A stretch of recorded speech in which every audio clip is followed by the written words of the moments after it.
Hello friends, welcome back to your channel Class Like. This is cooperative previous year question paper video, day 5, question paper 1, part 5, question number 41 to 50.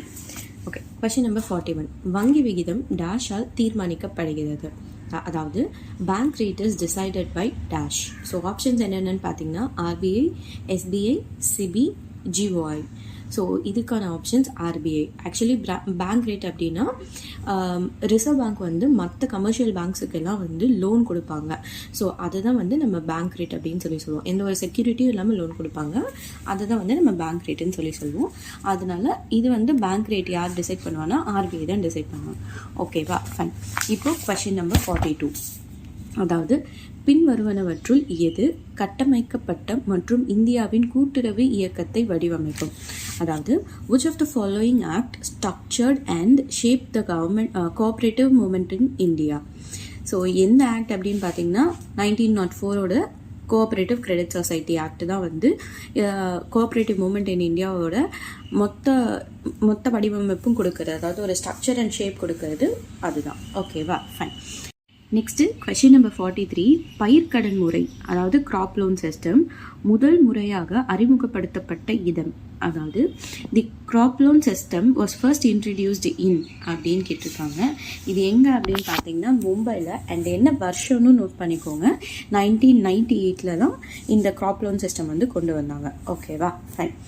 இப்போது next வந்து question number 44 போயிடலாம். எந்த சட்டத்தின் கீழ் கூட்டுறவு வங்கிகள் இந்திய ரிசர்வ் வங்கியால் ஒழுங்குமுறைப்படுத்தப்படுகிறது? அதாவது cooperative banks are regulated by the Reserve Bank of India under which act? So obviously எந்த ஒரு பேங்காக இருந்தாலும் ஆர்பிஐயோட ரெகுலேஷனில் தான் இருக்கணும். நம்மளோட கோஆப்ரேட்டிவ் பேங்க் எந்த ஆக்டில் வந்து இருக்குது அப்படின்னு கேட்குறாங்க. மொத்தம் 2 ஆக்ட் இருக்குது. ஒன்று வந்து பேங்கிங் ரெகுலேஷன் ஆக்ட் 1949, அதே மாதிரி பேங்கிங் லாஸ் டு அதான் அப்ளிகபிள் டு கோஆப்ரேட்டிவ் சொசைட்டிஸ்க்கு வந்து கொண்டு வந்த ஆக்ட் 1965. ஓகேவா, ஸோ இதுக்கான ஆப்ஷன் வந்து option E, option B. Both option A and பின்னு இருக்குல்ல, அதுதான். ஆப்ஷன் ஏனா என்ன அப்படின்னா பேங்கிங் ரெகுலேஷன் ஆக்ட், ஆப்ஷன் பினா banking law which is 1965. Okay, இப்போ நெக்ஸ்ட் கொஷின் நம்பர் 45 போயிடலாம். பெருநகர அளவில் செயல்படும் கூட்டுறவு வங்கிகள் எவ்வாறு அழைக்கப்படும்? அதாவது cooperative banks which works at metropolitan levels are called as. So இதிலே கொடுத்துருக்காங்க மெட்ரோபாலிட்டன் லெவல் அப்படின்னு சொல்லிட்டு. ஸோ மெட்ரோபாலிட்டன்னா நம்மளுக்கு அர்பன் கோஆப்ரேட்டிவ் பேங்க்ஸ் தான், பிரைமரி அர்பன் கோஆப்ரேட்டிவ் பேங்க்ஸ் தான் வந்து நம்ம மெட்ரோபாலிட்டன் லெவலில் ஒர்க் ஆகிறத சொல்லுவோம். ஸ்டேட் லெவலில் ஒர்க் ஆகிறது தான் வந்து ஸ்டேட் கோஆப்ரேட்டிவ் பேங்க்ஸ் அப்படின்னு சொல்லுவோம். ஓகேவா, ஃபைன். இப்போ நெக்ஸ்ட் கொஸ்டின் நம்பர் 46. ஆசியாவின் முதல் கூட்டுறவு வங்கி எது? அதாவது which was the first cooperative bank in Asia? So இது வந்து நம்ம முன்னாடி பார்த்துருக்கோம், பட் இருந்தாலும் இப்போ சொல்லிடுறேன். ஃபர்ஸ்ட் கோஆப்ரேட்டிவ் பேங்க் இன் ஏஷியா எதுனா அன்யோன்யா cooperative bank limited.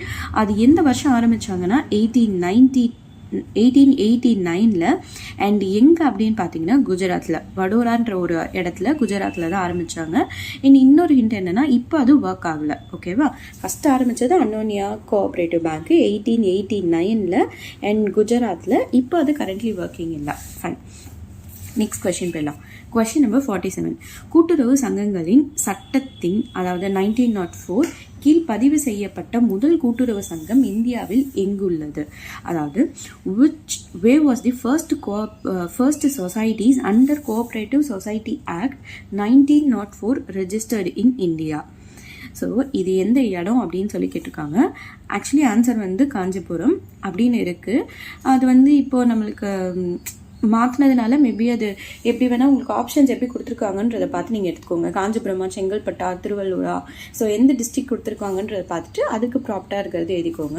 And first society name என்ன அப்படின்னு பார்த்தீங்கன்னா Tirur primary agricultural cooperative credit society.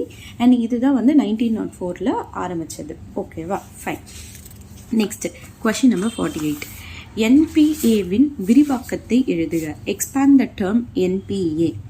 So NBA அப்படின்னா நம்ம நான் பர்ஃபார்மிங் அசெட்ஸ் அப்படின்னு சொல்லுவோம். அதாவது இப்போ ஒரு பேங்க்கோ இல்லை வேறு ஏதாவது ஒரு ஃபினான்ஷியல் இன்ஸ்டிடியூஷன்ஸோ ஒரு லோனோ இல்லை அட்வான்ஸோ யாருக்கோ கொடுத்துருக்காங்க, பட் ஆனால் அது திரும்ப வரலை அப்படின்னா அதை வந்து நம்ம நான் பர்ஃபார்மிங் அசெட்ஸ் அப்படின்னு சொல்லுவோம். இதுக்கான டைம் பீரியட், அதாவது எவ்வளோ நாள் வரைக்கும் வரலை அப்படின்னா ஒரு 90 days வரைக்கும் ஒரு பிரின்சிபலும் வரல, இன்ட்ரெஸ்ட்டும் வரல, வட்டியும் வரல, அசலும் வரல அப்படின்றப்ப இது நம்ம நான் பர்ஃபார்மிங் அசெட்டுன்னு சொல்லுவோம். Okay, fine. ஸோ இப்போ நெக்ஸ்ட் கொஸ்டின் கொஷின் நம்பர் 49. இது ஒரு பிரபலமான இரு தனிநபர்களுக்கு பொருந்தும் கூட்டுக்கணக்கு. இருவரில் எவரேனும் கணக்குகளை கையாள முடியும்.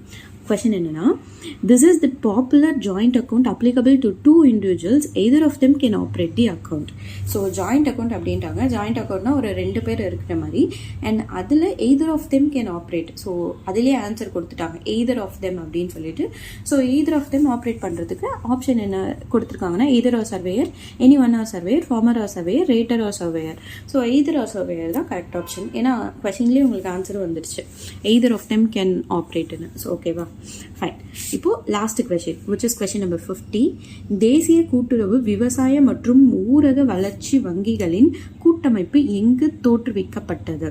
அதாவது தி national cooperative agricultural and rural development bank federation was established in. So எங்கே எஸ்டாப்ளிஷ் பண்ணியிருக்காங்கன்னு கேட்டிருக்காங்க. மும்பையில் தான் எஸ்டாப்ளிஷ் பண்ணியிருக்காங்க. அண்ட் என்ன இயர்னு பார்த்தீங்கன்னா 1960. அண்ட் இந்த NCARDB வந்து 2 tier ஸ்ட்ரக்சர். ஒன்று வந்து ஸ்டேட் லெவல், இன்னொன்று வந்து பிரைமரி லெவல். ஓகேவா?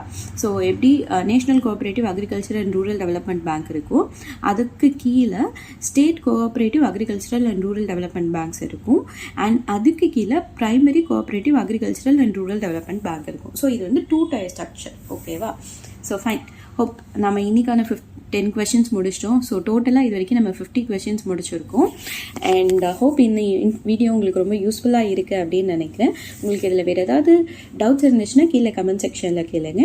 அண்ட் அதே மாதிரியே இந்த வீடியோ யாருக்கெல்லாம் யூஸ்ஃபுல்லாக இருக்குன்னு நினைக்கிறீங்களோ அவங்களுக்கு மறக்காமல் ஷேர் பண்ணுங்கள். உங்களுக்கு யூஸ்ஃபுல்லாக இருந்துச்சுன்னா லைக் பண்ணுங்கள். ஸோ தேங்க்யூ ஃபார் வாட்சிங் மை சேனல். பாய்.